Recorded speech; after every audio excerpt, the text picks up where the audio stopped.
Hi friends, good morning সকলকে। সবাই কেমন আছো?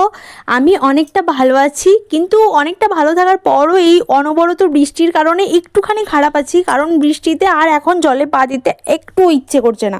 আর আজকে আমাদের বাড়িতে হচ্ছে মটনটা রান্না করে নিচ্ছি আজকে।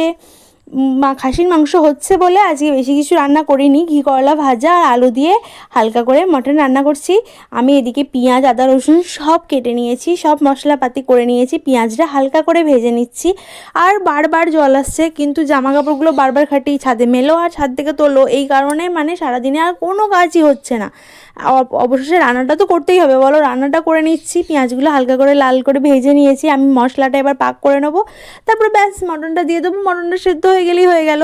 উনুনেই করার কথা ছিল, কিন্তু এই বৃষ্টির কারণে আমাদের উনুনগুলোর অবস্থা একদমই খারাপ হয়ে গিয়েছে। আর যেহেতু অনেকটা মাংস ছিল, তাই গ্যাসে করতে একটু দেরি হচ্ছিল। দেরি বা সেদ্ধ হতে, এই জিনিসটা সেদ্ধ হতে তো একটু দেরি লাগে, বলো।